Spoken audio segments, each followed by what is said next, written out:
Bienvenidos. Hoy vamos a analizar un libro, uno solo, que en silencio, sin hacer mucho ruido, logró desmantelar una visión del mundo que había durado, imagínense, 1400 años.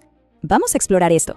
¿Cómo es que un libro, escrito prácticamente en secreto a lo largo de décadas, tuvo el poder de desafiar 1400 años de ciencia ya establecida? Y no solo eso, sino porque su mensaje tan revolucionario casi fue, digamos, neutralizado por una simple carta sin firmar que se añadió justo al final. Lo que vamos a descubrir es una historia de política científica, de miedo y de una controversia que cambió por completo cómo se recibió esta obra en un principio. Bueno, entremos en materia. El libro protagonista de nuestra historia es el De Revolutionibus Orbium Coelestium, o en español, Sobre las revoluciones de las esferas celestes, de Nicolás Copérnico, publicado allá por 1543. Bien, para entender el tremendo impacto de este libro, primero tenemos que viajar en el tiempo y tratar de ver el universo con los ojos de la gente de esa época. Ok, durante siglos, pero siglos, el cosmos tenía un centro muy claro, fijo, que no se movía, la Tierra. A esto se le conocía como el sistema tolemaico. Estamos hablando de más de 1400 años, ¿eh? Este modelo, que venía del astrónomo de la antigüedad Ptolomeo, era la base de todo, la piedra angular de la astronomía en Occidente, un pilar de la ciencia y la filosofía. Y ojo, no era una idea simple. Este sistema geocéntrico era súper sofisticado en lo matemático y además encajaba perfecto con la física de Aristóteles y con la doctrina teológica.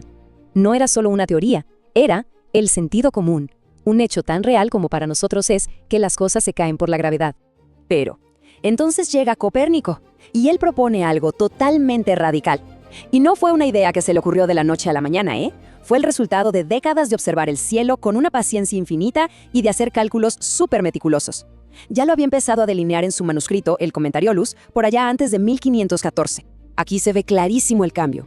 El sistema ptolemaico, necesitaba un montón de parches matemáticos para que los números cuadraran. En cambio, el sistema de Copérnico era mucho más elegante, más armonioso. Era como un reloj suizo celestial, con el sol justo en el centro. E imagínense lo potente de la idea. Era tan, pero tan revolucionaria que el propio Copérnico dudó por años si publicarla o no. Le daba miedo que lo ridiculizaran, tanto los científicos como la iglesia. Al final, fue su amigo, Rheticus, quien lo convenció. Fue clave. Y así, el libro por fin se publica en 1543. La leyenda dice que le entregaron un ejemplar justo en su lecho de muerte. Pero aquí viene el giro. El libro tenía algo extra al principio, algo que Copérnico no autorizó y que era, la verdad, bastante impactante. Resulta que un teólogo luterano, Andreas Osiander, que estaba supervisando la impresión, le añadió una carta sin firmar al lector. ¿Por qué? Pues por miedo a la que se podía armar. En esa carta, él decía que el modelo con el sol en el centro no era la verdad absoluta, sino una herramienta matemática, una hipótesis útil para hacer cálculos. Fue como poner un pararrayos para que la tormenta de la controversia no cayera con toda su fuerza. Claro, cuando los amigos de Copérnico vieron esto, se pusieron furiosos. Ellos sabían perfectamente que Copérnico sí creía que su modelo describía la realidad del universo. Pero el daño ya estaba hecho.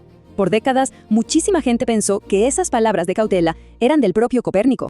Y bueno, el libro no fue un bestseller inmediato, ni mucho menos. Era un texto denso, súper técnico. La revolución que desató no fue una explosión, sino más bien como una mecha que se fue quemando muy, muy lentamente. Las primeras reacciones de las figuras religiosas importantes fueron, como era de esperar, bastante hostiles. Tanto los reformadores protestantes, como Lutero, como la Iglesia Católica tiempo después, consideraron que la teoría contradecía directamente las Escrituras. Para ellos, la Biblia hablaba de un sol que se movía y una tierra que estaba quieta. Miren esta línea de tiempo. Es fascinante. Nos muestra el camino larguísimo, lleno de curvas, hasta que la idea se aceptó.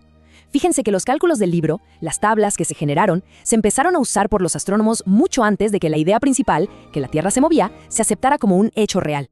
Ahora, hablemos de su legado. Hay un mito por ahí que dice que este fue el libro que nadie leyó.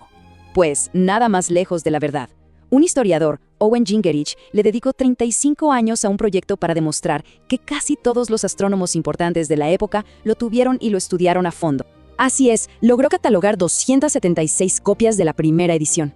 Quizás el libro no convenció a todos de la noche a la mañana, pero fue crucial. Proporcionó el andamiaje matemático sobre el que gigantes como Johannes Kepler y Galileo Galilei pudieron construir sus propias ideas y al final confirmar y perfeccionar el universo con el sol en el centro. Entonces, ¿qué nos deja toda esta historia de hace 500 años? Bueno, para los profesionales de la ciencia de hoy, hay 3 lecciones prácticas súper importantes que podemos sacar. Y esto nos lleva a una frase que resume muy bien el legado. Copérnico movió la Tierra, no el mercado.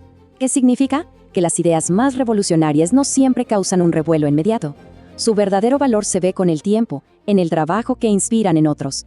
Es una buena frase para recordar entre colegas. El impacto a largo plazo casi siempre es más importante que el furor del momento. La historia de Copérnico al final es un desafío.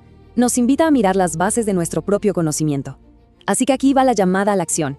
Cuestionar una suposición fundamental en el propio campo. Pensar en qué verdad establecida podría estar basada más en la costumbre que en la evidencia actual. El descargo de responsabilidad y la bibliografía completa se encuentran en la descripción.